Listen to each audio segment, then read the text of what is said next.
నమస్కారం. నమస్కారం. ఎలా ఉన్నారు? Very good. బాగున్నారా? బాగా ఉన్నారు. మంచిగా ఉన్నారు. ఏంటి ఈ జర్నీలో ఎన్నో ఎన్నో అంటే ఈ జర్నీలో ఏ నాయకుడు లేనంత మలుపులు, రహదారులు, ఆ రహదారిలో మరి ఏ రహదారికి వెళ్తుంది ఇది జర్నీ? మీ స్టార్ట్ చేసిన జర్నీ అపూర్వ, అసలు ఒక అద్భుతం. ఎందుకంటే స్టూడెంట్ లీడర్ నుంచి మీరు ఎన్నెన్నో చూశారు. ఫస్ట్ స్టూడెంట్ లీడర్గా మీ యొక్క ప్రయాణం ఎలా జరిగింది? మీరు 2 ప్రశ్నలు వేసినారు ఇప్పుడు. ఒకటేమో ఈ రహదారులన్నీ ఎటుపోతాయని చెప్పని. ఫిలసాఫికల్గానో స్పిరిచువల్గానో అంటలేను, బట్ ఇది ప్రాక్టికల్ పర్స్పెక్టివ్. నదీనాం సాగరే గతి అంటారు. ఉర్దూలో నేను ఒకటి కాయిన్ చేశా. ముల్లాకి దౌడ్ మస్జిద్ తక్, ఇన్సాన్కి దౌడ్ శంషాన్ తక్. All journeys culminate in to grave yard, ఎవరిదైనా. కాకపోతే ఆ జర్నీలో మనం ఎంతమందికి రిలవెంట్గా ఉన్నాము, ఎంతమంది జీవితాల్లో వెలుగులు నింపగలిగినాము, ఎంతమందికి సంతోషం ఇవ్వగలిగినాము, ఎంతమందికి మనం వెలుగులు పంచగలిగి వాళ్ళ జీవితాల్లో కొంత అర్థం కల్పించగలిగినాం, ఎదగడానికి తోడ్పడ్డం, ఎంతమంది హక్కుల కోసం మనం పోరాడినాం. That is what's ultimately matters. So ఏ రహదారి ఎటు అంటే ప్రస్థానమే గొప్పది, గమ్యం చేరుకోవడం కంటే కూడా గమ్యంలో ప్రయాణించడమే గొప్ప. కాబట్టి I'm enjoying what I'm doing.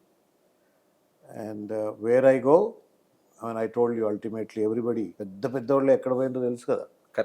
పెద్దోళ్ళు ఇక పేర్లు అవసరం లేదు. ఇక్కడ రాష్ట్రంలో కావచ్చు, దేశంలో కావచ్చు, అంతర్జాతీయంగా కావచ్చు, everybody has to go. So this entire process, journey, achievements, pains, pleasures, every కూడా టెంపరరీ. ఒకటి. రెండవది, మీరు అడిగిన ఇంకొక ప్రశ్న ఏంటంటే విద్యార్థి దిమాల్లో అని. నేనంటే రైట్ ఫ్రమ్ మై చైల్డ్హుడ్ కొంత సోషల్ సెన్సిటివిటీ, దేశం పట్ల ప్రేమ, పేదవాడి బాధ పట్ల స్పందించే తత్వం కొంచెం ఎక్కువ. అది మా నాన్నగారి నుండి నేర్చుకున్నటువంటిది. కాబట్టి that has ignited a spirit to stand and rise the voice for the students right. అట్లా అప్పుడు చదువుకునే రోజుల్లో రాష్ట్రీయ స్వయం సేవక్ సంఘ్లో స్వయం సేవక్గా ఉన్నాను. తర్వాత అఖిల భారతీయ విద్యార్థి పరిషత్లో సీరియస్గా విద్యార్థి దశలో యూనివర్సిటీలో వరకు కూడా పనిచేసింది. So it's a great experience. అంటే అన్ని స్టేజెస్లో కూడా అంటే బ్యూటీ ఆఫ్, మీరు అన్నారు కదా చాలా మలుపులు అంటే అనిపిస్తుంది ఒక్కోసారి. అంటే మీరున్నది అన్ని రహదారులే, మళ్ళీ అడ్డదారి లేదు, ఏది లేదు, రహదారి. మీరు ప్రయాణించింది మొత్తం రహదారి. ఆ రహదారిలో ఆ రహదారిని బాటేస్తారు, ఆ బాటని చక్కగా ప్రజలకు ఉపయోగపడేట్టు చేస్తారు. అందులో తీరా ఫలాలు వచ్చే టయానికి ఎందుకు డాక్టర్ గారు ఎందుకు ఉండలేకపోతే? రహదారో లేకపోతే ఏ దారో తెలియదు, కానీ ప్రస్థానంలో ఉన్నాము. ప్రజలకు నిజంగానే ఉపయోగపడలా అనేటువంటిది ప్రజలు చెప్పాలా. Certainly precious life of mind he's been given to public life. ప్రజా సంక్షేమం కోసము, ప్రజల గొంతుకగా ఉండడం కోసము అత్యంత కీలకమైనటువంటి నా వయస్సును, యూనో, నా ప్రోగ్రెస్ను అన్నిటినీ కూడా పబ్లిక్ లైఫ్ కోసం పెట్టాను. సో ఫలాలు అనేది నేను ఎందుకు మీకు చెప్పాను, మీకు నేను ఫలం అంటే ఏంటి అనేది ఒక పెద్ద ప్రశ్న. ఫలాలు పొందిన వాళ్ళు ఫలాలు అయిపోయిన తర్వాత ఎట్లా ఉన్నారో కూడా చూసిన నేను. I have seen chief ministers when they were chief ministers and then now without being chief ministers golf క్లబ్లో కనబడుతుంటారు, లేకపోతే బ్రహ్మాందరి పార్క్లో మంత్రులు అయి నడుస్తోళ్ళు ఉన్నారు, మాజీ months. Life is a journey. ఫలం అంటే ఏంటో నాకు తెలియదు.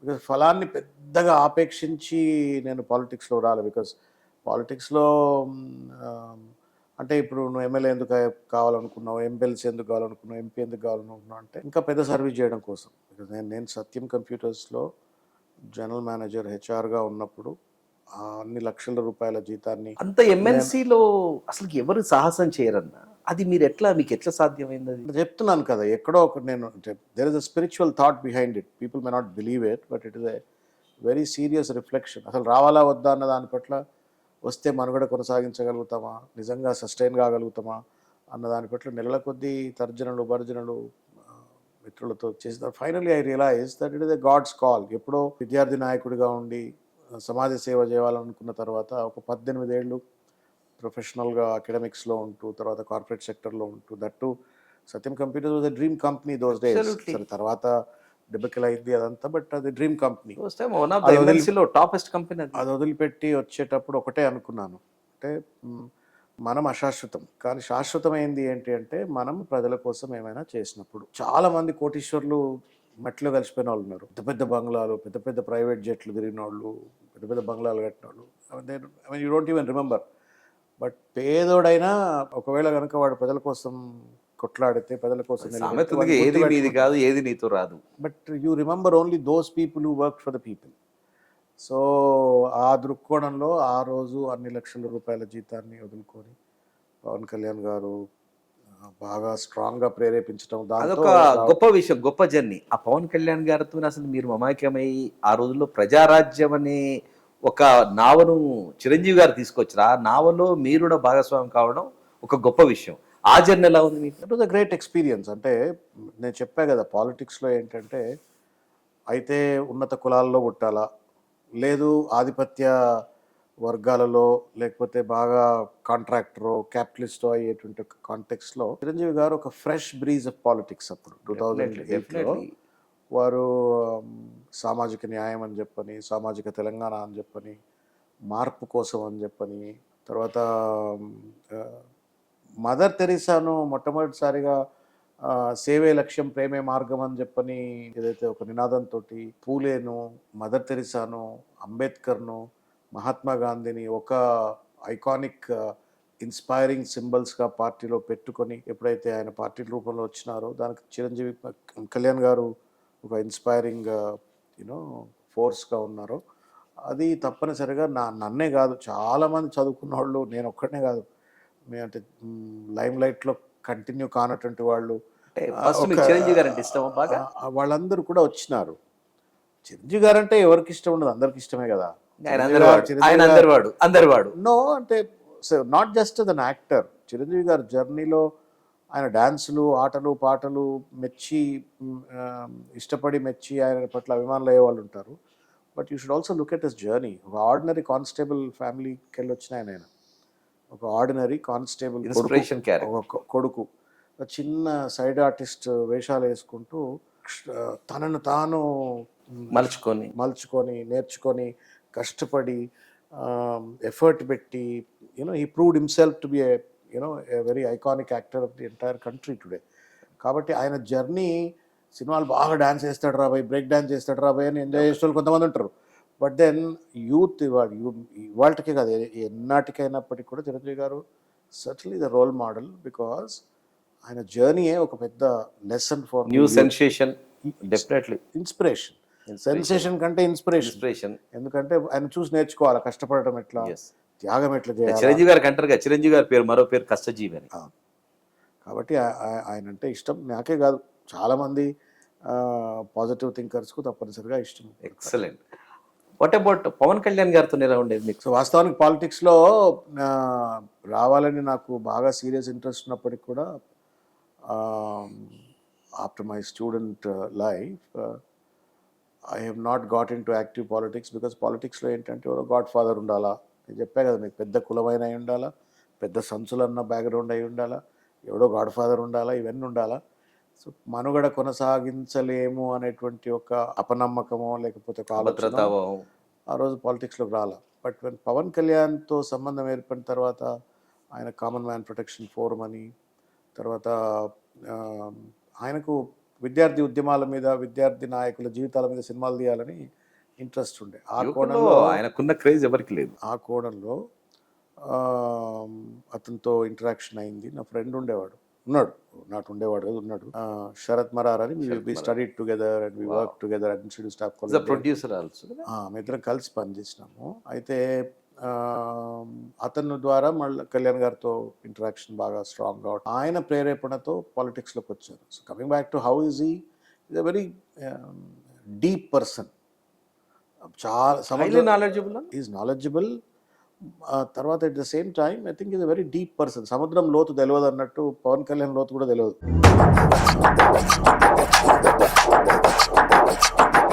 చాలా లోతైన వ్యక్తి. ప్రతి విషయాన్ని కూడా ఒక ఎమోషనల్ పర్స్పెక్టివ్లో, తర్వాత ప్రజల కోణంలో కొంత డీప్గా ఆలోచిస్తాడు. So I hope that by being in government also ఆ డీప్ థింకింగ్, తర్వాత ఎమోషనల్ రిఫ్లెక్షన్స్ ప్రభుత్వంలో కూడా చూపించగలుగుతాడు అని తర్వాత అనుకునే వాళ్ళ మీరు అని నేను కోరుకుంటున్నా ఇప్పుడు నేను. ఇప్పుడు ఓకే ఇప్పుడు అప్పుడు అంటే గవర్నమెంట్ రాలే కదా.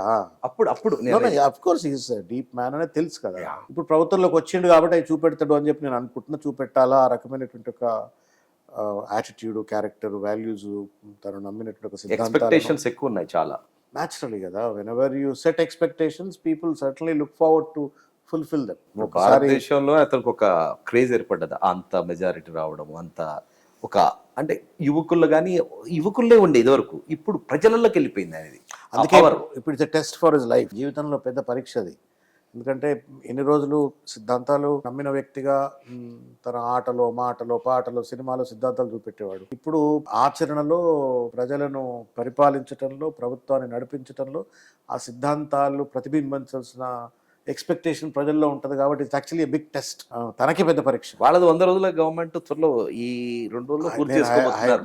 అంటే హానెస్ట్లీ ఎలా ఉంది అంటే I have not paid any attention. అంటే అక్కడ ఏం జరుగుతుంది, ప్రభుత్వం ఎట్లా ఉంది, ఏం జరుగుతుంది అని పెద్ద ఇంట్రెస్ట్ చూపెట్టలేదు. ఎందుకంటే మనకే ఇప్పుడు తెలంగాణలో రావణ కాష్టం లెక్క అయిపోయింది రేవంత్ రెడ్డి నేతృత్వంలో. కాబట్టి ఇట్లనే బాగా మునిగిపోయినాం ఏమవుతుంది రోజు అని చెప్పని. అంటే ఎందుకని అంటే 9 నెలలు వాళ్ళు వచ్చిన 9 నెలలే కదా.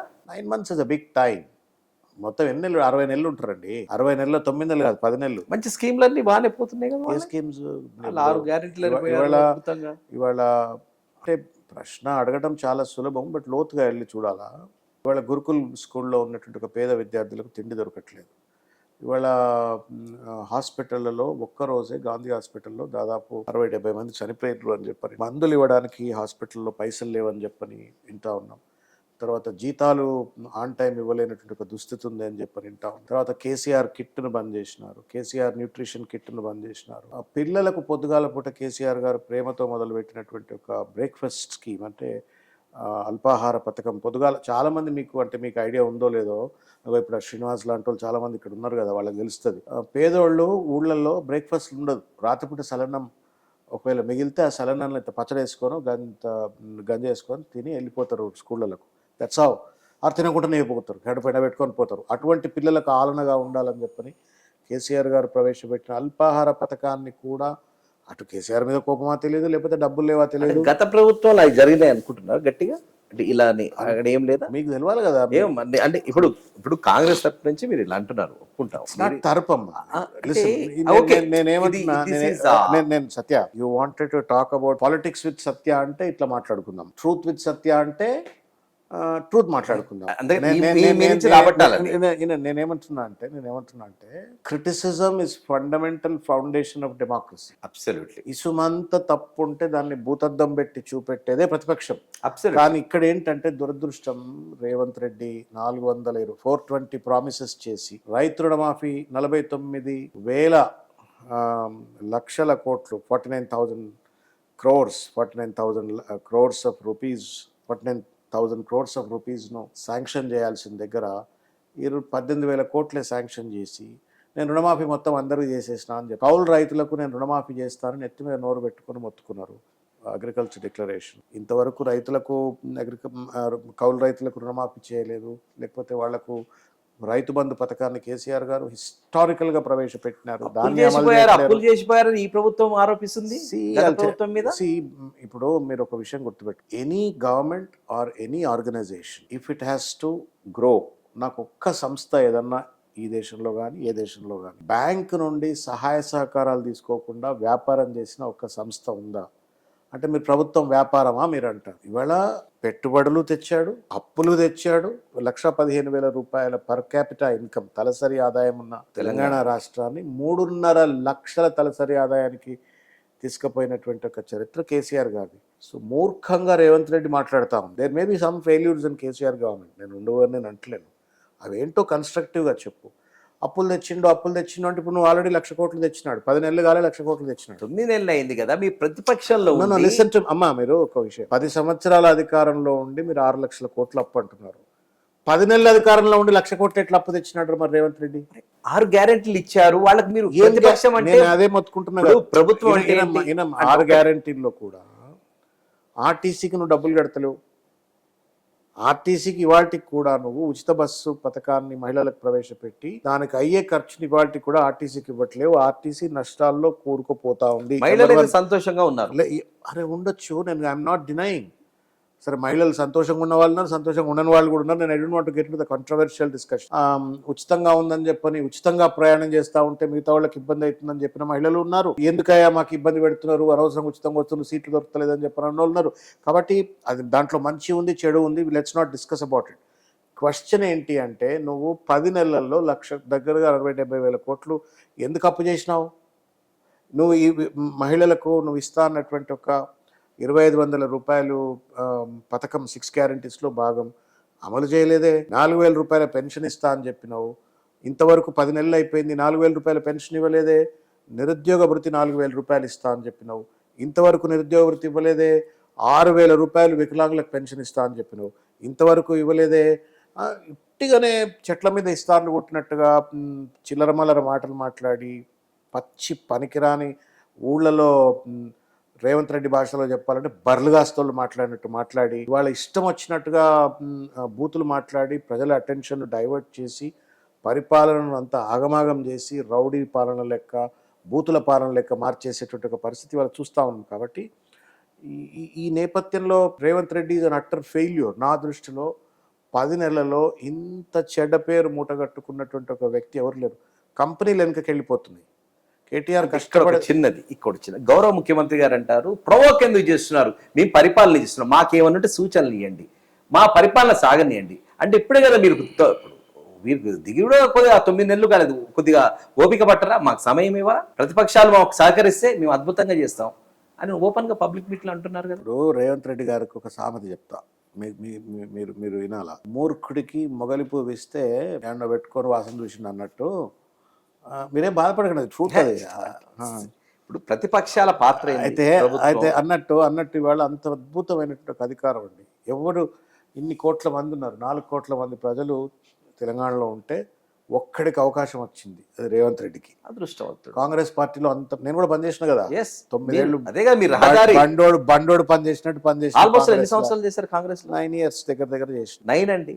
9 ఏళ్ళు పనిచేసి బండోడు లెక్క పనిచేసినాను. నాతో పాటు చాలా మంది పనిచేసినారు, నాకంటే ముందు పనిచేసినారు. వాళ్ళందరినీ కలిసి పనిచేశారు కదా. దేవుడు ఒక అవకాశం ఇస్తే మీరు కలిసి పనిచేశారు కదా. పనిచేశారు. సో ఆ అవకాశాన్ని మళ్ళీ చరిత్ర ఎట్లా రాయాలంటే రాజశేఖర రెడ్డిని మర్చిపోవాలా, కేసీఆర్ని కూడా మర్చిపోవాలా. అది పరిపాలన అంటే. నీ గొప్పతనం ఎప్పుడు అంటే, నీ గతంలో ఉన్నటువంటి వాళ్ళు కూడా అరే నాకంటే బాగా చేస్తున్నాడు రా అన్నట్టు ఒక భావనను కల్పించడంలో గొప్పతనం ఉంటుంది. కానీ నేను అందరికంటే బాగా బూతులు తిడతా, నేను అందరికంటే బాగా పోలీసులతో వాడిని ఇల్లు కొలగొడతా, పేదోడిని రోడ్డు మీద తీసుకొస్తా. ఇవాళ ఏ టీవీ ఇవాళ ఓపెన్ చేస్తే ఇవాళ పొద్దుగాలు చూస్తూ ఉన్నాయి, ఏదో ఊర్లో బిల్డింగ్లు కొడతారు, ఇంకో ఇల్లు కొడతారు. అసలు ఒక విధి లేదు, విధానం లేదు, పాలసీ లేదు, ఎనాలిసిస్ లేదు, ఒక డిస్కషన్ లేదు, డెమోక్రాటిక్ డైలాగ్ లేదు. Forget about with opposition. With in the party కూడా డిస్కషన్ చేయకుండా అడ్డమైనటువంటి ఒక రీతిలో వ్యవహరిస్తూ ఇవాళ ప్రజా కంటకుడుగా రేవంత్ రెడ్డి మారుతా ఉన్నాడు. దురదృష్టం ఏంటంటే ఢిల్లీలో ఉన్నటువంటి ఒక రాహుల్ గాంధీ గారు, ఆ తర్వాత మల్లికార్జున్ ఖర్గే గారు, వీళ్ళంతా కొంత డెమోక్రాటిక్ స్పిరిట్ ఉండాలని చెప్పని నేషనల్ లెవెల్లో ఆర్గ్యూ చేసేవాళ్ళు, అడ్వకేట్ చేసేవాళ్ళు. వాళ్ళు కూడా ఇవాళ ఒక సైలెంట్ మ్యూట్ స్పెక్టేటర్స్గా ఇవాళ రేవంత్ రెడ్డి నేతృత్వంలో కొనసాగుతున్న ఈ రావణ కాష్టాన్ని, రావణ రాజ్యాన్ని తెలంగాణలో చూస్తున్నారు. ఇది దుర్భరం actually. It's very painful thing. Having worked in the Congress party for 9 years. If 9 ఈ పాలన కోసం అయితే రేవంత్ రెడ్డి కాంగ్రెస్ అధికారం రావాల్సిన అవసరం లేదు. ఈ పాలన కోసం అయితే we don't require Revanth Reddy. ఏం మరి మీరు అలా ప్రతిపక్షాలు ఆరోపిస్తున్నారు అంటే మీ బీఆర్ఎస్ లో మీరు ఒక పని చేయరు. రాష్ట్రంలో దూసుకుని వెళ్తున్నాడు. దేశంలో ఈ మధ్యన సర్వేలు కూడా ఒక మంచి సీఎం గా ఆయనకు ఒక మంచి ర్యాంక్ కూడా ఇచ్చారు. ఇప్పుడు మూర్ఖుడికి ఇంకో సామెత చెప్తా, మళ్ళా వినాలి మీరు. ఇవిరి ఇసుక నుండి తైలంబు తీయవచ్చు, కానీ మూర్ఖుడి మనసు రంజింపజేయలేమని చెప్పి. If you are insensitive to the pains and problems of your own people, you are not a ruler. నీ ప్రజలకు నీ వల్ల కానీ ఇంకెవరి వల్ల కానీ వాళ్ళు కష్టపడుతున్నారు, నష్టపోతున్నారు, బాధపడుతున్నారు అనేటువంటి ఒక కనీస ఇంగితము, మానవత్వం లేని వాడికి పాలకుడుగా ఉండడానికి అర్హత లేదు. స్వడబ్బా. ఇప్పుడు దురదృష్టం, మీలాంటి ఛానల్ కావచ్చు, లేకపోతే ఇంకా చాలా మంది మీడియా హౌసెస్ కావచ్చు, ప్రజలు ఇచ్చిన తీర్పు కదా. I'm not denying that. ప్రజలు ఇచ్చి, అందుకే అన్నా నేను మీకు, 4 కోట్ల మంది ప్రజలలో ఒక్కడికి ఒక అవకాశం వచ్చింది. ప్రజలు ఏరి కోరి నచ్చి మెచ్చి నీవు ఇచ్చిన ప్రతి వాగ్దానం పట్ల ఒక గౌరవంతో ఇంకొక విషయం ఇచ్చారని అధికారంలో పెట్టారు. రేవంత్ రెడ్డిని చూసే అధికారంలోకి వచ్చింది. రేవంత్ రెడ్డిని వినండి, మీరు రేవంత్ రెడ్డితో కొట్లాడితేనే అధికారం వచ్చింది అనుకుంటే అమాయకులు ఎవరైనా. I mean if you deeply ఆ రోజు ఉన్నటువంటి ఒక రాజకీయ పరిస్థితుల్లో 10 సంవత్సరాలు గారు కేసీఆర్ గారు అధికారంలో ఉన్నారు. కొంతమంది శాసనసభ్యులు మంచి ఉన్నారు, కొంతమంది చెడ్డు ఉన్నారు. రకరకాలైనటువంటి ఒక ఆరోపణలు, గోబెల్స్ ప్రచారాలు, సోషల్ మీడియా క్యాంపెయిన్, వీటన్నిటి నేతృత్వంలో అద్భుతమైన ఏనండి అద్భుతమైన పరిపాలన అందించిన తర్వాత కూడా కేసీఆర్ గారి పట్ల ఒక రకమైనటువంటి ఒక విముఖతను పెంపొందించగలిగింది ఆ రోజు కాంగ్రెస్ పార్టీ యొక్క ప్రచారం కావచ్చు. ప్రజల్లో కూడా సర్లే సార్కి 10 ఏళ్ళు టైం ఇచ్చినాం కదా, మనం ఇంకొక అవకాశం ఇద్దాం, మా లైఫ్ బెటర్ ఉంటుందేమో అనే అధికారం ఇచ్చింది. కానీ it is not because of Revanth Reddy. Number 1, ప్రజలు ఇచ్చిన తీర్పు కదా అంటే చెప్తున్నా. ప్రజలు ఇచ్చిన తీర్పు ఏమని ఇచ్చిన కెప్టెన్ సార్. ఇప్పుడు నేను అదే అంటున్నాను. ఇప్పుడు బీఆర్ఎస్ గెలిస్తే కెప్టెన్ కేసీఆర్ గారు, సత్య ఇక్కడ కాంగ్రెస్ గెలిస్తే కెప్టెన్ రేవంత్ రెడ్డి గారు. అందులో అతిశక్తి ఉంది. పార్టీ ప్రెసిడెంట్ కాబట్టి ఆయన పార్టీ విధానాల ప్రకారం, ఆయన ప్రభుత్వం ప్రకారం ఆయన వెళ్ళిపోతున్నాడు. ఆయన గ్యారెంటీలు, ఆ స్కీములు, దాని ప్రకారం మీరు ప్రతిపక్షాలు ఎండగట్టేది ఇక్కడ ప్రభుత్వ ఫెయిల్యూర్స్ అని చెప్పకుండా మీరు ఇవన్నీ చెప్తున్నది మార్కెట్ లో ప్రజల్లో అనుకునే భావన ఉంది. అది మీరు చెప్పాలి. సత్య పల్లకిలో కూర్చున్నవాడు రాజు కావచ్చు, కానీ ఆ పల్లకి మోసిన బోయిలు చాలా మంది ఉన్నారు కాంగ్రెస్ పార్టీలో. చాలా మంది సబ్బండ వర్గాలకు చెందినటువంటి వాళ్ళు, పేద కులాలకు చెందినటువంటి వాళ్ళు, రక్తాన్ని తర్పణం చేసినటువంటి వాళ్ళు, అనేక త్యాగాలు చేసినటువంటి వాళ్ళు, కడుపు కట్టుకొని జెండా మోసినటువంటి కాంగ్రెస్ పార్టీ సైనికులు లక్షల మంది. నాకు తెలుసు, నేను పనిచేసిన అందులో నాకు తెలుసు. వాళ్ళు ఎవరికి వాళ్ళ రేవంత్ రెడ్డి నేతృత్వంలో న్యాయం జరగట్లా. మొత్తం బయటికి వెళ్ళి వచ్చినాడు. సైకిల్ పార్టీ వాళ్ళని పట్టుకొచ్చి ఇవాళ, లేకపోతే తన కులపోళ్ళని పట్టుకొచ్చి, తన పాత టీడీపీ పచ్చ బ్యాచ్ అంతా పట్టుకొచ్చి ఇవాళ దాన్ని నింపి ఇష్టం వచ్చినట్టుగా ఇవాళ కాంగ్రెస్ పార్టీని కూడా అతలాకుతలం చేస్తూ ఉన్నాడు. ఒక పక్కన తెలంగాణ రాష్ట్ర భవిష్యత్తును పిచ్చోడి చేతిలో రాయి లెక్క అతలాకుతలం చేస్తూనే, మరో పక్కన ఇవాళ దుర్మార్గంగా కాంగ్రెస్ పార్టీ విధి విధానాలకు వ్యతిరేకం. నాకు తెలుసు Congress party fundamentally does not believe in abusing KCR like that. Congress party culture కాదు ఇష్టం వచ్చినట్టు తిట్టడానికి. కాంగ్రెస్ పార్టీ కల్చర్ అంటే ఏంటి? మీరే అన్నారు కదా కాంగ్రెస్ వచ్చిందండి, మీరే అన్నారు కదా కెప్టెన్ అని. Who is the captain of the Congress party today? Ultimate CM గారే. మీరు సీఎం కే చూస్తున్నారు. మీరు రేవంత్ రెడ్డి గారు చూస్తాం కదా. అదే అనండి, మీరు you scope is only Revanth Reddy గారి వల్ల కొంచెం మీరు స్టార్ అని పెట్టుకున్నారు. మీరు కొంచెం అంటే ఎవ్రీ టైం ప్రతిపక్షాలు అంత నిందార్పణలు లేస్తే మీరు ఇంటలేరు. ఒక మాట listen to me. Captain of the Congress party for you Telangana, మీ నాలెడ్జ్కి తెలిసినంత వరకు ఆయనే. కానీ సమాజానికి అసలు నిజంగా మల్లికార్జున్ ఖర్గే, వినండి, రాహుల్ గాంధీ, సోనియా గాంధీ, ఇంతమంది పెద్ద పెద్ద వాళ్ళంతా ఉన్నారు.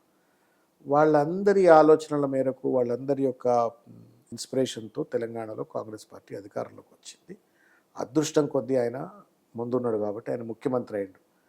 క్వశ్చన్ ఏంటి అంటే, నువ్వు అటు పార్టీలో ఏండ్ల తరబడి పనిచేసిన వాళ్ళను అణిచివేసి, తర్వాత సబ్బండ వర్గాలు, చిన్న చిన్న కులాల వాళ్ళను కనీస ప్రాతినిధ్యం ఇవ్వకుండా వాళ్ళని తొక్కిపెట్టి, మళ్ళా ఇవాళ తెలంగాణ భవిష్యత్తును కూడా కాల రాసేటువంటి ఒక రీతిలో వివరిస్తాం. నేను ఒక విషయం చెప్తాను, మీరు you diverted the discussion. Rahul Gandhi ఒక మృదు స్వభావి, నేను పనిచేసిన సాఫ్ట్ పర్సనాలిటీ. తను ఇష్టం వచ్చినట్టు చిల్లరగా ఎవరు మాట్లాడొద్దు అని చెప్తా ఉంటాడు. ఇవాళ నేను చూశాను, ఆయన పేరేం పేరు, మల్లికార్జున్ ఖర్గే గారు నరేంద్ర మోడీ గారికి ఒక లేఖ రాశారు. బీజేపీకి చెందిన వాళ్ళు, తర్వాత బీజేపీతో పొత్తున్నటువంటి కొంతమంది పార్టీలకు చెందిన నాయకులు, దేశ్కే నెంబర్ 1 ఆటంకవాది రాహుల్ గాంధీ, అంటే the number 1 terrorist of the country Rahul Gandhi అని చెప్తూ, ఇంకో మాట కూడా ఏమన్నారంటే, ఆయన నాలుక కోసేసిన వాళ్లకు మేము ఇంతేదో నజరానా ఇస్తామని చెప్పని ఎక్కడో స్టేట్మెంట్ ఇచ్చి. ఖర్గే గారు ఏం చేసిండ్రంటే, చూసినారా ఇక మీ పార్టీ వాళ్ళు, మీ పార్టీతో అనుసంధానమైనటువంటి ఒక నాయకులు మా నాయకుడిని ఇట్లా ఇష్టం వచ్చినట్టు మాట్లాడుతున్నారు, ఈ మాట మాట్లాడొద్దండి, తప్పు అండి అని చెప్పని ఎవరికి లెటర్ రాసినారు? నరేంద్ర మోడీ గారికి లెటర్ రాసినారు. కేసీ వేణుగోపాల్ గారు, ఆ పార్టీ జనరల్ సెక్రటరీ, ఏం చేసినారు? They gave a public protest. దేశవ్యాప్తంగా రాహుల్ గాంధీ గారిని నెంబర్ 1 ఆటంకవాది అన్నందుకు, ఇంకా అడవైన మాటలు మాట్లాడినందుకు దేశవ్యాప్తంగా ప్రొటెస్ట్ చేయండి అని చెప్పని రాహుల్ గాంధీ గారు పిలుపునిచ్చారా? కేసీ వేణుగోపాల్ గారు పిలిపించినారు. నేనేమంటా ఉన్నా, ఇక్కడ నరేంద్ర మోడీ గారు కానీ లేకపోతే బీజేపీకి సంబంధించిన ఏ నాయకుడైనా రాహుల్ గాంధీ గారిని తిడితే తప్పు అని అంటున్నాం ఇక్కడ. నేను కూడా తప్పే అంటున్నా. రాహుల్ ఆల్ సైడ్ అండ్ అనేది వాళ్ళ ఫ్యామిలీ అంతా కూడా ఒక త్యాగాలతో పోరాటాలతో వచ్చిన కుటుంబం. ఇష్టం వచ్చినట్టు ఒక మెంబర్ ఆఫ్ పార్లమెంట్ని పట్టుకొని ఇష్టం వచ్చినట్టు మాట్లాడడం తప్పు. ఆ ప్రొటెస్ట్ కూడా రైటే. నరేంద్ర మోడీ గారు నిలదీయటం కూడా రైటే. మరి రేవంత్ రెడ్డికి ఎక్కడిది? ఇక్కడ నరేంద్ర మోడీకి సంబంధించిన వాళ్ళు మాట్లాడితే తప్పు అంటున్నటువంటి ఒక మల్లికార్జున్ ఖర్గే గారు రేవంత్ రెడ్డిని ఎందుకు నిలదీయట్లేరు?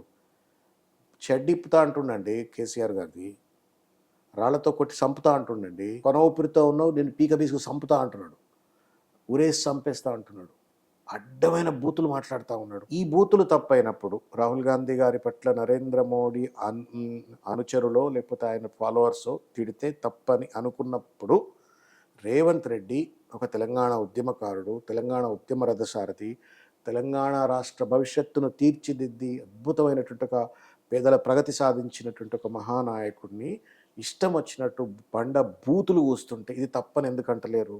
ఇక్కడ కాంట్రడిక్షన్, ఇక్కడ హిపోక్రసీ. కాబట్టి మీరు అన్న తీర్పిచ్చిండ్రు, ప్రజలు ఓట్లేసిండ్రు కాబట్టి ఏది పడితే అది మాట్లాడే హక్కు లేదు డెమోక్రసీలో. గత ప్రభుత్వం మమ్మల్ని అడ్డగొలిగి తిట్టింది కాబట్టి మేము రివర్స్ గానీ ఒక ఈ ఆరోపణలు కూడా వస్తుంది. మీరు అమాయకంగా మాట్లాడుతున్నారు. You are a journalist. Okay, మీరు స్టూడెంట్ లీడర్గా అద్భుతమైన ప్రతిభ కనిపరిచారని నాకు ఆర్ట్స్ కాలేజీలలో యూనివర్సిటీలలో చాలా చెప్తారు. మేము కూడా మా బ్యాచ్ వచ్చేటప్పుడు కూడా అంతా మీ గురించి చాలా గొప్పగా చెప్పుకునేటోళ్ళం, మేము చూసేటోళ్ళం. అది ఎట్లా సాధ్యమైంది?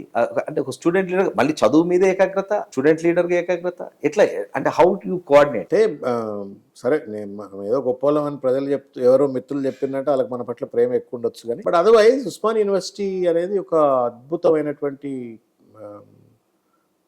Breeding ground of leaders. అంటే మంచి నాయకులను తయారు చేసే ఒక ఫ్యాక్టరీ అది. ఆ గడ్డ మీద ఏదో ఒక ప్రత్యేకత ఉంటుంది. ఆ హాస్టళ్లలో ఆ గడ్డ మీద ఒక రకమైన ప్రత్యేకత. అక్కడ పోయినటువంటి ప్రతి ఒక్కరు కూడా క్వశ్చనింగ్ స్పిరిట్ కావచ్చు, లేకపోతే అవేకనింగ్, డీప్ అనాలిసిస్ కొంత లాంటిది నాకైతే తల్లి లాంటిది. ఇంకా నాకు నేను ఇక్కడ ఎక్కడో నల్గొండ నుంచి వచ్చిన వాళ్ళు, మనకి హైదరాబాద్ ఎవరు ఉంచుకుంటారు మనని? ఇక్కడ హైదరాబాద్ కిరాయిలు ఇన్నికి ₹1000 కిరాయిలు పెట్టి ఉండే కెపాసిటీ కాదు. ఆ హాస్టళ్ళు, ఆ సాంబారు, ఏ హాస్టల్ మెస్లో అన్నము, ఆ సాంబారు అవే మంచి పేరు ఉంది. ఓల్డ్ పీజీలో 83 రూమ్ నెంబర్ అంటే డాక్టర్ శ్రవణ్ అంటే రూమ్ నెంబర్ 83. ఓల్డ్ పీజీలో ఉన్నా, ఏ హాస్టల్లో ఉన్నా, సి హాస్టల్లో ఉన్నా, ఇప్పుడు పేర్లు మారినట్టు ఉన్నాను. అవి certainly have transformed my life. నల్లగొండలో కూడా విద్యార్థి ఉద్యమాల్లో ఉండేవాడిని, వేవీపీలో పనిచేసేవాడిని. కాకపోతే ఉస్మానియాకి వచ్చిన తర్వాత కొంత ఫాదర్ క్లచెస్లో లేం కదా, ఇక్కడికి వచ్చినప్పుడు ఫ్రీ బర్డ్స్.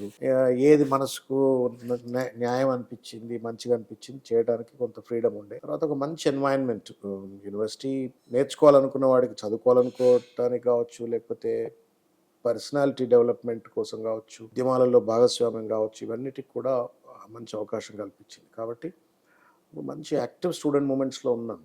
తర్వాత lot of issues, academic year safe, అంటే negative side of student movements is violence, కొట్టుకోవడం, తనుకోవడం, దెబ్బలు అరుచుకోవడం, కరుచుకోవడం, ఇవన్నీ ఒకటైతే కొంత కన్స్ట్రక్టివ్గా కూడా అప్పుడు ఏళ్ల తరబడి ఆగమైన అకాడమిక్ ఇయర్ను సేవ్ చేయగలిగినాము. ఉస్మాన్ యూనివర్సిటీ చుట్టూ వాళ్ళు ఉన్న కాంపౌండ్ వాళ్ళు మేము కట్టించింది మేమే. అప్పుడు మొత్తం ఎన్క్రోచ్ చేస్తున్నారని చెప్పని కబ్జా కోర్లు అంతా ఉస్మానియా భూమిని కబ్జా చేస్తున్నారని చెప్పని కాంపౌండ్ వాళ్ళు అప్పుడు మీరు హైడ్రా తీసుకొచ్చారు. It's not HYDRAA, but we did a massive agitation. Osmania భూముల పరిరక్షణ కోసం ఉద్యమం చేసినాం. ఆ ఉద్యమం ఫలితం ఆ రోజు 1000 కోట్లు పెట్టి చుట్టూ కాంపౌండ్ కట్టించిన తర్వాత హబ్సి కూడా అటువంటి ప్రాంతాలలో వాళ్ళు వీళ్ళు కబ్జాలు చేస్తే పోయి తగలబెట్టినాం. ఎట్లా కబ్జాలు చేస్తారా నాయన అని చెప్పని యూనివర్సిటీ భూమిని పెట్రోల్ పోసి తగలబెట్టినాం ఆ రోజుల్లో. అంటే I don't want take the name ఏంటి అని కానీ, బట్ అవన్నీ చేసినాం. సో అవన్నీ సాటిస్ఫాక్షన్. ఒక సొసైటీని పరిరక్షించే అది ఎందుకు వచ్చింది నేను చెప్పినాను కదా. మా నాన్న చిన్నప్పటికెళ్ళి, ఆయన చిన్న ఉద్యోగి, చిరు ఉద్యోగిగా జీవితాన్ని ప్రారంభించినప్పటికీ కూడా, అంటే నాన్నగారు గొప్ప లక్షణాలు, గొప్ప సొసైటీకి ఉన్నది కాబట్టి మీకు అలా, అంటే ఎప్పుడు అంటుండేది. సమ్ టైమ్స్ అనిపిస్తుంది తప్పు నేర్పిండేమో అని కూడా అనిపిస్తుంది ఒక్కోసారి. మానవ సేవే మాధవ సేవ. ఆయన బాగా హానెస్ట్, బాగా కష్టపడ్డాడు జీవితంలో. జీవితం మొత్తంలో ఒక కోఆపరేటివ్ డిపార్ట్మెంట్లో డిప్యూటీ రిజిస్ట్రార్గా రిటైర్ అయ్యి అన్నేళ్ల సర్వీస్లో సైకిల్ మీదనే తిరిగినటువంటి ఏకైక వ్యక్తి నాకు తెలిసిన ఆయనే. జీవితం అంతా సైకిలే. గొప్ప వ్యక్తి. గొప్పోడు పాపం. ఆయన ఎప్పుడు ఆయన దగ్గర ₹10 ఉంటో ₹2 ఎవరికైనా ఇవ్వాలనో, ఏ పిల్లలకు ఫీజులు కట్టాలనో, లేదా అనాథలు ఎవరిని ఉంటే అలాగే ఆదుకోవాలనో, ఎవరైనా వృద్ధులు ఉంటే వాళ్ళని ఆదుకోవాలనో, అట్లా ఎవరైనా పెళ్ళిళ్ళు చేస్తున్నారు ఆడపిల్లలు అంటే వాళ్ళకు పెళ్ళిళ్ళకి సాయం చేయాలనో, ఇట్లా ఒక ఓరియంటేషన్ ఆయనది. ఉన్న ఇంతల్నే ఆయనకున్నది ఇంతే. ఆ లక్షణాలు మీకు బాగా ఆయనంత గొప్ప inspiration. కాదులేండి నేను. Inspiration. అది ఇన్స్పిరేషన్. మానవ సేవ, మాధవ సేవ, మానవ సేవ, మాధవ ఇవి 2 చెప్తుండే ఎప్పుడు. నాన్న పాపం ఎక్కడున్నాడో తెలియదు.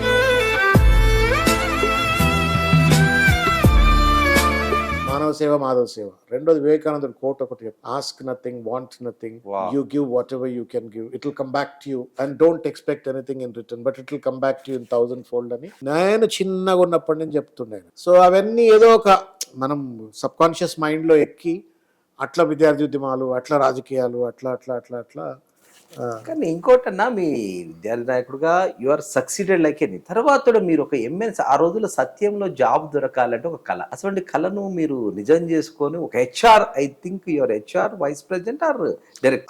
I was general manager, started career as general manager.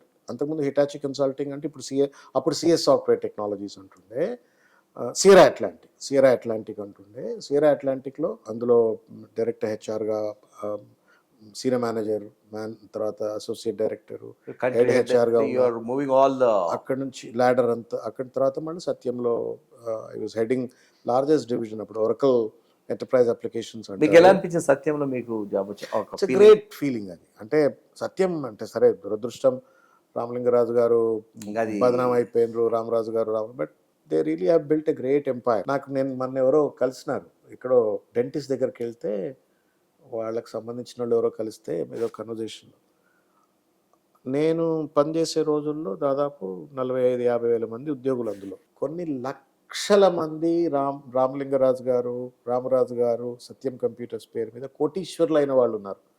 But finally when that debacle began, అది బయటకు వచ్చిన తర్వాత తెలిసింది ఏంటంటే 1500-2000 కోట్లు, కొన్ని వేలు లక్షల మంది కోటీశ్వర్లు చేసిన వ్యక్తి ఒక స్మాల్ అమౌంట్ దగ్గర ఏదో జరిగింది. అది మంచి కోర్ట్ ఐ థింక్ హ్యాస్ మళ్ళీ ఏదో దోషులుగా ప్రకటించినట్టుంది. బట్ ఫ్యాక్ట్ ఏంటంటే he built great technology professionals in this country, Ramalinga Raju గారు.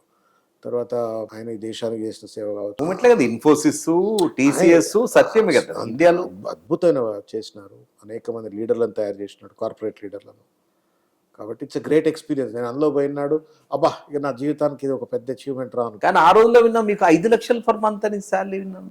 Not 5 lakhs but per month 3 lakh rupees ఉంటుండే. ఆ రోజుల్లో మీరు అట్లా సేవింగ్ చేసుకుని గచ్చిపోలీస్ వంటి అవసరం లేదు. నేనంటే మీరు ఎక్కడ హైదరాబాద్ లో మీరు one of the at the age of 41 I left my job. అట్లనే ఉండుంటే కంటిన్యూ చేసి ఉంటే ఇప్పటికి నేను ఎక్కడో పెద్ద పొజిషన్స్లో ఉండేవాడిని. బట్ ఇది నా డెస్టినీ, నా జీవితానికి ఉన్నటువంటి ఒక లక్ష్యం. ఆ విధిరాత విధిరాతగా నేను ఎంచుకున్నా. ఇది భగవంతుడు నాకు ఈ మార్గం చూపెట్టిండు. నేను కూడా ఈ మార్గంలో నడవాలనుకుని దీంట్లో కష్టం పడ్డా. ఇంకో గొప్ప జర్నీ చూసాం మీ దాంట్లో. మేము కుబుసం అనే సినిమా, అద్భుతమైన సినిమా తీశారు. ఆ 2004లో నాకు బాగా గుర్తుంది, పాదయాత్ర 2000లో సారీ ఆ 2000లో పాదయాత్ర, రాజశేఖర రెడ్డి గారి పాదయాత్ర, ఆయన సీఎం అయ్యే ముందల పాదయాత్ర, పల్లె కన్నీరు పెడుతుందో కనిపించని కుట్రల, ఆ పాట ఒక ఎంత సూపర్ డూపర్ హిట్ అయిందంటే రాష్ట్రాన్ని కదిలిచ్చింది. పల్లె కన్నీరు పెడుతుందో కనిపించని కుట్రల. ఆ జర్నీ ఎందుకు వచ్చింది మధ్యలో సినిమా తీయాలని థాట్? అంటే కొంత ఆర్టిస్టిక్ నేచర్ ఉంటుండే. స్టూడెంట్ మూమెంట్స్ లో ఉన్నప్పుడు కూడా చాలా స్ట్రీట్ ప్లేస్ చేసేవాడు, వీధి నాటకాలు వేస్తుంటే మేము. అంటే మీలో యాక్టర్ అంటే యాక్టింగ్ అని కాదు, సోషల్ సెన్సిటివిటీతో మేము ప్రజలను ఎడ్యుకేట్ చేయడం కోసం ఎంచుకున్నటువంటి ఒక మార్గం. కశ్మీర్ సమస్య మీద, నిత్యావసర వస్తువుల మీద, విద్యార్థి సమస్యల మీద క్రియేటివ్గా మనము ఎడ్యుకేట్ చేయాలా అని చెప్పని మేము చదువుకునే రోజుల్లోనే, ఇప్పుడు బీజేపీలో ఉంటాడు రామచంద్రరావు గారు అని, advocate, senior leader of BJP. మేమంతా కలిసి used to script plays and we to act them. So అది that was part and parcel of అది. అదే టైంలో శ్రీనాథ్ అని ఒక మిత్రుడు ఉంటుండేవాడు మాతో పాటు చదువుకునేది. వాడు ఒక క్రియేటివ్ ఐడియాతో సినిమా తీద్దామని రావటం, ప్రదీప్ రెడ్డి గారు అని ఇప్పుడు ఇంజనీరింగ్ కాలేజ్ ఆయన శ్రీనివాస్ రెడ్డి అని ఇంకో మిత్రుడు, అందరం కలిసి we all have collectively contributed and then produce that. గమ్మత్ ఏంటంటే మేమంతా రైట్ వింగ్ విద్యార్థి ఉద్యమాల్లో పనిచేసినాము, but hard core Naxal movement మీద తీసిన సినిమా అది. దాంట్లో మాకు అదృష్టం ఏంటంటే జీవితంలో every encounter is a great opportunity. That great encounter with Srihari garu, Raghumudri Srihari గారు, సినిమా యాక్టర్. అందరికీ ఆయన విలన్ గా తెలుసు, అద్భుతమైన విలన్ గా తెలుసు, కానీ ఒక అద్భుతమైన మహనీయుడు ఆయన, మహానుభావుడు, మానవతావాది. ఆయనకు ఒక పేరు ఉంది దానం అంటే అట్లా ఒక ఉదాహరణ మంచోడు చాలా. ఆయనతో మాకు ఆ సినిమాను మమ్మల్ని మెచ్చి కథ నచ్చి ఆయన సినిమా చేసినాడు. తర్వాత ఆయనతో రిలేషన్షిప్ వాజ్ వెరీ వండర్ఫుల్. మాకు ఇండస్ట్రీ సోర్స్ నుంచి మేము తెలుసుకున్నాము, మీకు ఒక సొంత బ్రదర్ అంటే ఒక పెద్ద అన్న లాగా బాగా చాలా బాగా కనెక్ట్ అయ్యాడు. It was a great relation and ఎప్పుడన్నా గుర్తొచ్చినప్పుడు బాధ అనిపిస్తుంది. ఇవాళ బతుకుంటే బహుశా రాజకీయాల్లో అతిపెద్ద వ్యక్తిగా ఉండేవాడు. మరి తెలంగాణలో ఉంటుండేనో ఆంధ్రాలో ఉంటుండే తెలియదు కానీ, బట్ సోషల్ సెన్సిటివిటీ ఉన్న వ్యక్తి, కొంత పేదవాళ్లకు ఏదో చేయాలన్న తపన ఉన్నటువంటి ఒక వ్యక్తి. దురదృష్టం దేవుడు తీసుకుపోయింది. సో ఆయనతో ఆ సినిమాలో పనిచేయటము, ఆ సినిమా గోరెటెంకన్నా లాంటి పెద్ద మనిషి, వందే మాత్రం శ్రీనివాస్ గారు, మన సుద్దాల అశోక్ తేజ గారు, కెమెరామెన్ ఆ రోజుల్లో మీరు మంచి కెమెరామెన్ తమిళ బాలా అని ఆయన గీతాంజలి సినిమా వాటికి పనిచేసినాడు, అతనితో పెట్టడం. It was a great experience. కాకపోతే ఏమైందంటే కాస్ట్లీ ఎక్స్పీరియన్స్. అదేదో 60 లక్షల రూపాయలతో అవుతుంది అనుకున్న cinema I think it went up to 1.4, 1.5 భారీ బడ్జెట్ సినిమా అయిపోయింది అప్పుడు. పెద్ద బడ్జెట్ అంటే కొంత ప్లానింగ్ లో ఫెయిల్యూర్. తర్వాత సినిమాలో ఎట్లుంటుందంటే, నేను I keep telling lot of my young producers friends కూడా, సినిమాలో what you save is your profit. What you save, నువ్వు ఏదైతే సేవ్ చేస్తావో అదే నీ ప్రాఫిట్. అంత కాన్షియస్గా సినిమా ప్లాన్ చేయాలి. నెంబర్ 1, పొద్దునట్టు షూటింగ్ మొదలు పెడితే కుండకు రంధ్రం పెట్టినట్టే. అంటే మొదలు పెట్టినంటే కుండ ఎవ్రీ అవర్ యూనో రీలు, డబ్బులు, పైసలు, బేటాలు, లేబరు, ఫుడ్. కాబట్టి ఆ కాన్షియస్ ప్లానింగ్ కొంత మిస్ అయింది. రెండోది, పూర్తి తెలంగాణ మాండలికంతో తీసిన సినిమా, ధైర్యంతో తీసిన సినిమా. మీకు అప్పటికి అంతకంటే ముందు మా భూమి అటువంటి సినిమాలు తప్ప కొంత కమర్షియల్ ఎలిమెంట్ ఉంటూ తెలంగాణలో కోట శ్రీనివాసరావు గారు కొద్దిగా మాట్లాడతారు అంతే. కానీ ఇది పూర్తి తెలంగాణ మాండలికంతో పాటలు, తెలంగాణ మాండలికం పాటలు. దోస్తరదిన అందమా, దోస్తి కట్టుకుందామా, ఈ దోస్తరదిన ఏంది, దోస్తి కట్టుకుందామా అని అర్థమే కాదు అప్పుడు. అన్ని అద్భుతమైన పాటలు. సో అట్లా ఒక తెలంగాణ మాండలికంతో, తెలంగాణ సోయితో, తెలంగాణ పల్లెల్లో పడుతున్నట్టు ఒక బాధలను ప్రతిబింబించి, ఆ రోజు ఉన్నటువంటి ఒక నక్సల్ సమస్యను పరిష్కరించాలంటే ఏం చేస్తే బాగుంటుంది, చర్చలు మాత్రమే శరణ్యము, హింస కాదు అని చెప్పి ఒక మెసేజ్ ఓరియంటెడ్ ఫిలిం అది. ఇంట్రెస్టింగ్ ఏంటంటే ఆ సినిమా మాకేం ఫలితం ఇయ్యలే. We lost a lot.